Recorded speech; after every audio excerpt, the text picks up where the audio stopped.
कि सेठ के यहाँ पर जो वह बेटी पैदा हुई तो पैदा होने के साथ साथ ये समझ लो कि 9 महीने के अंदर सेठ जो है एकदम से दरिद्री हो गया। कभी कभी ऐसा भी होता है, सुन रहे हो? संतान से वृद्धि भी होती है तो कभी संतान से हानि भी हो जाती है। अब आप गलत मत लगाना ज्यादा, नहीं तो अपने बेटे बेटियों के दुश्मन बन जाओ।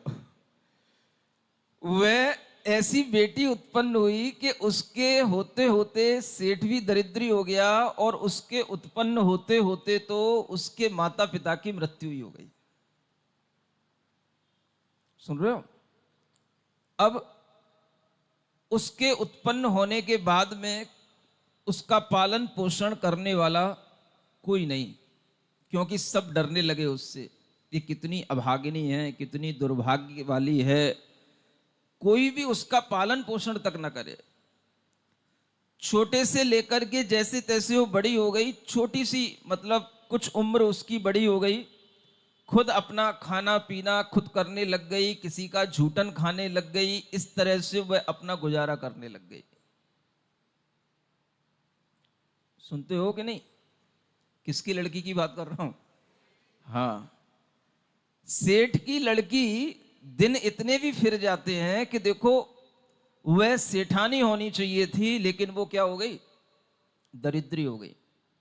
अब एक बार दो मुनि महाराज वहां से गुजरे, और जब मुनि महाराज में एक महाराज ने देखा कि देखो ये कितनी दरिद्री है, कितनी ये दुर्भाग्य वाली है कि इसके पास में अपना खाने पीने के लिए भी नहीं है, इसका कोई पालन पोषण करने वाला नहीं है, जैसे तैसे दूसरों की झूठन खा करके अपना गुजारा कर रही है। तो जब मुनि महाराज ने अपने बड़े महाराज से पूछा तो बड़े महाराज ने उनसे कहा, दिन तो सबके बदलते हैं, समय सबके साथ में कभी खराब कभी अच्छा आता है, यही पुण्य और पाप के फल को भोगने का नाम संसार है। कभी पुण्य का फल भोगा जाता है तो कभी जीव पाप का फल भोगता है। पाप का भी एक अपना समय होता है, एक निश्चित समय तक वो अपना फल देता है, लेकिन जब उसमें भी कमी आ जाती है, उस पाप में भी संक्रमण हो जाता है या उसका अपना टाइम पूरा हो जाता है, तो पुण्य का उदय भी आ जाता है। और जब पुण्य का उदय आता है तो जीव के लिए सब अनुकूलताएं मिलती हैं, सुख की प्राप्ति होती है। तो उन बड़े मुनि महाराज ने कहा, अभी तो इसके पाप का उदय है, इसकी दरिद्रता अति दयनीय है, लेकिन इसका भविष्य बहुत उज्जवल है। सुनते हो? तुमने नहीं सुना, तुमको नहीं सुनाना था, वो सुनना किसी दूसरे ने कर लिया। मुनि महाराज ने अपने साथ के मुनि महाराज से कहा कि इसका भविष्य इतना उज्जवल है, मैं आपको कह रहा हूं आगे चल करके ये राजा की पट्टरानी बनेगी। अब ये बात बगल के एक आदमी ने सुन ली, और वो आदमी था बुद्ध दर्शन को जानने वाला बौद्ध। सुन रहे हो? बोलो तो करो। क्या बोलते हो? जी हाँ, हाँ जी, हो, कछु तो बोला करो। तो वह बात एक बौद्ध ने सुन ली। जैसे जैन दर्शन को मानने वाले जैन होते हैं, ऐसी बुद्ध दर्शन को मानने वाले बौद्ध होते हैं। उनके भी भिक्षु होते हैं, वो भी इधर उधर उनके बंधक होते हैं, वो घूमते रहते हैं। संयोग की बात, ये जो चर्चा हुई, ये मुनि महाराज की चर्चा एक बौद्ध व्यक्ति ने सुन ली, और ये सुनकर के उसके मन में ये बात आई कि ये बालिका आगे चल करके क्या बनेगी? रानी बनेगी। तो उसका दिमाग घूमा, उसने सोचा इस बालिका को अपन ले लेते हैं, इसको उठा लेते हैं। मुनि महाराज का कहा हुआ वचन कभी भी निरर्थक नहीं होगा, और ये अगर रानी बन जाएगी तो पहले एक धर्म युद्ध चला करता था। धर्म युद्ध का मतलब समझते हो? अगर ये बालिका रानी बन गई तो मैं इसका पालन करूंगा, हमारे यहाँ इसका पालन होगा, तो ये बौद्ध धर्म को मानने वाली होगी, तो इसका विवाह जिस राजा से होगा वह राजा अपने आप बौद्ध धर्म को मानने वाला हो जाएगा। सुनते हो, इतना बड़ा गणित उसने लगा लिया। और उसने उस बालिका को ले लिया अपने, जहां पर उनके अपने स्थान होते हैं, उन स्थानों पर उसको रख लिया, उसका पालन पोषण किया, उसको बड़ा होने दिया, और अपनी शिक्षा जो कुछ भी देनी थी उसको देते रहे। देखो, धर्म को किसी के अंदर पहुंचाने का यह भी एक माध्यम होता है। जब बच्चा बढ़ रहा हो, पल रहा हो, आगे उसकी वृद्धि हो रही हो, उस समय पर आप उसके लिए जो संस्कार दें, शिक्षा दें, जो विचार दें, वो उसके लिए जीवन में गाढ़े हो जाते हैं।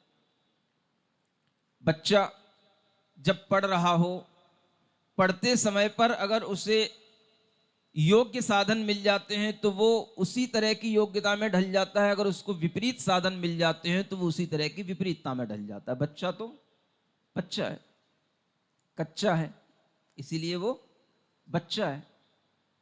ये विचार आप लोगों को भी ध्यान में रखना चाहिए। आज अगर धर्म की हानि हो रही है तो धर्म की हानि के लिए कई लोग प्रश्न करते हैं, महाराज धर्म की हानि आज इतनी अधिक क्यों हो रही है?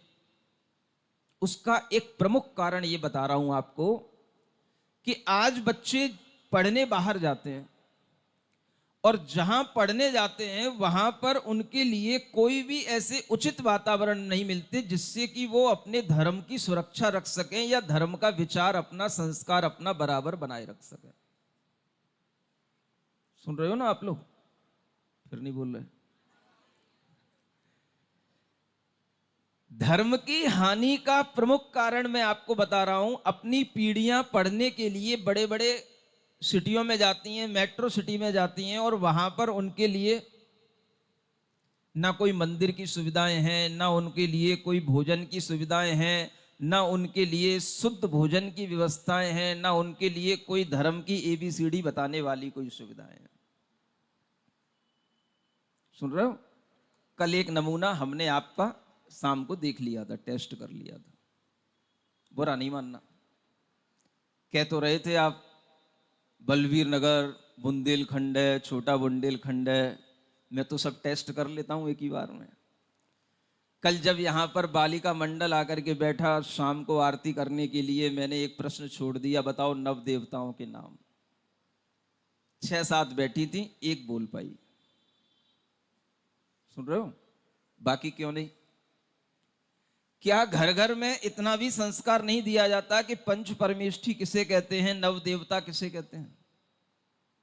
क्या हमें 24 तीर्थंकरों के नाम इतने रटे हुए नहीं होने चाहिए कि हम आगे से पूछें, कि पीछे से पूछें, कि बीच में से पूछें, कि चिन्ह के साथ पूछें, कि नंबर के साथ पूछें, किसे ना आए?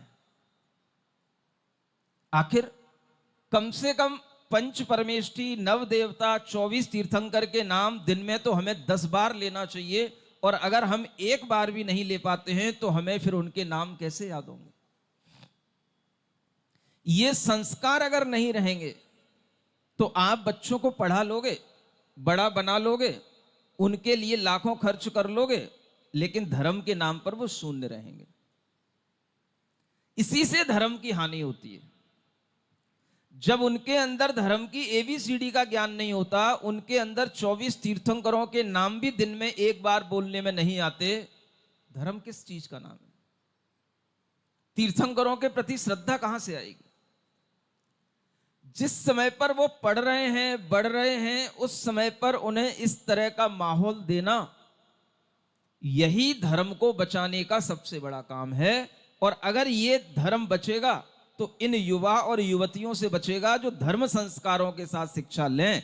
अगर इनकी शिक्षा में धर्म का संस्कार नहीं है तो धर्म की हानि निश्चित है। इसलिए पूछ रहा हूं आपसे, सुन रहे हो कि नहीं? बहुत पढ़े लिखे लोग मुझसे आकर के पूछते रहते हैं, महाराज वर्तमान में पंचम काल में धर्म की हानि का कारण क्या है? मेरी तो आदत है, किसी को इंडिविजुअल कोई मुझसे पूछता है, मैं ज्यादा कोई उत्तर देता नहीं हूं, समझ में आ रहा है? लेकिन उसका प्रश्न अच्छा होता है तो उसके प्रश्न को अपने दिमाग में रखता हूं और जब समय आता है तब उसका अच्छा उत्तर देता हूं।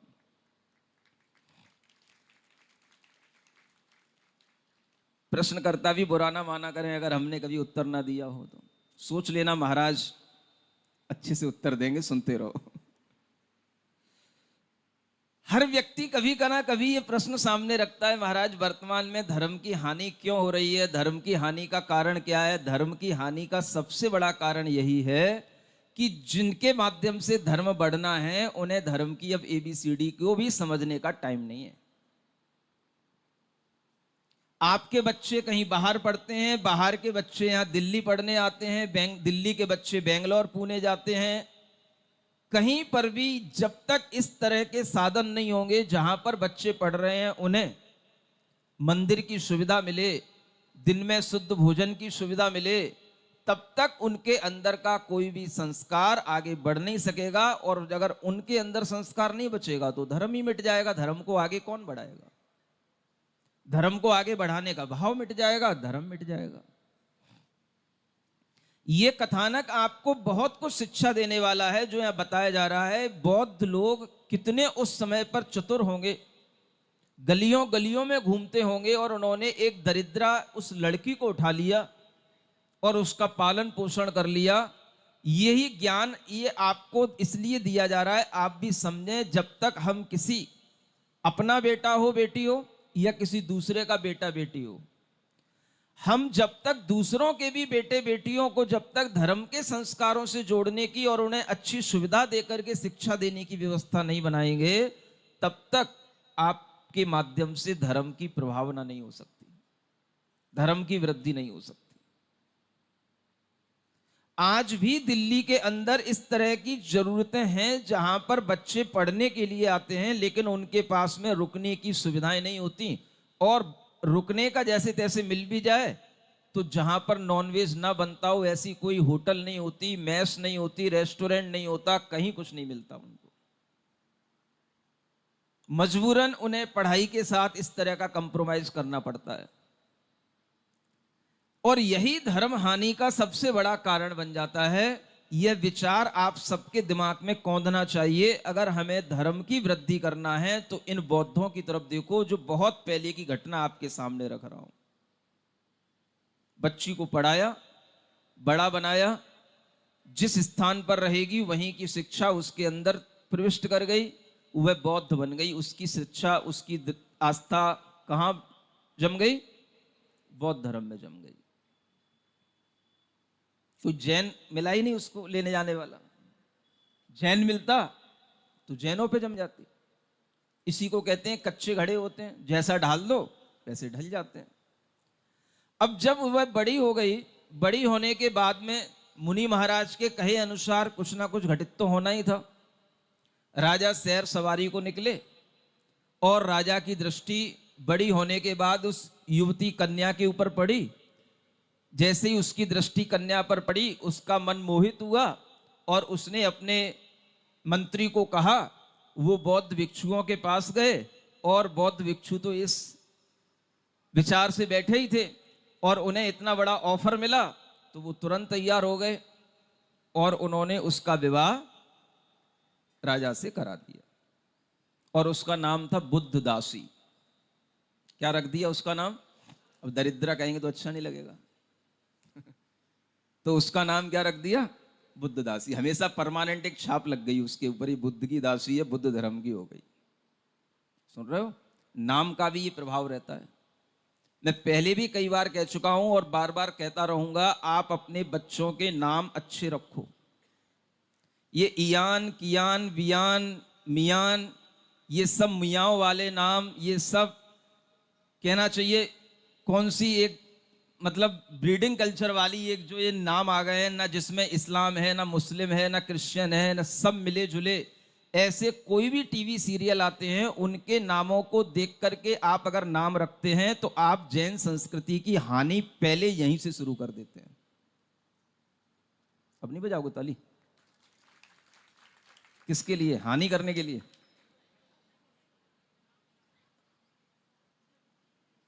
जैन संस्कृति का विनाश यहीं से शुरू हो गया जब से आपने अपने बच्चों के नाम इयान, वियान, कियान और लड़कियों के नाम सायरा, आयरा, मायरा, नायरा, कायरा ये रखना शुरू कर दिए।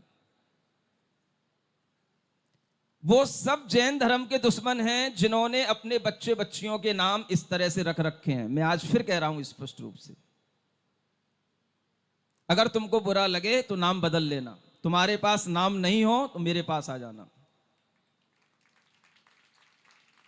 दूर दूर से भी लोग मुनि महाराज से पूछ करके नाम रखवाते हैं, आप भी पूछ लेना, नामों की कोई कमी नहीं है। लेकिन ये नाम जैसे ही मेरे दिमाग में आते हैं, कोई बच्चा बच्ची मुझे नाम बताता है, मैं फिर कह रहा हूं मुझे उसको आशीर्वाद देने का कोई मन नहीं होता है।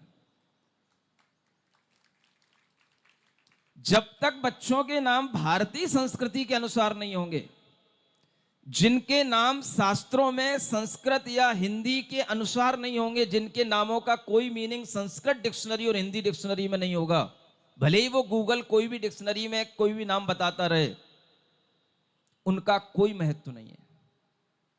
ये सब जितनी भी संस्कृति की हानि है, ये यहीं से शुरू हो रही है। सबसे पहले हानि आपने की उसका नाम बदल करके, और दूसरी हानि सबसे बड़ी हो गई जब वह शिक्षा ग्रहण करने के लिए बच्चा बाहर गया तो आपने उसके संस्कारों पर कोई ध्यान नहीं दिया और वह कुछ भी खाता पीता रहा, बिना मंदिर के अपना जीवन चलाता रहा, तो वह धर्म विहीन हो गया। धर्म की हानि के दो प्रमुख कारण आपके सामने रख रहा हूं, सुन रहे हो कि नहीं? पीछे तक आवाज आ रही है?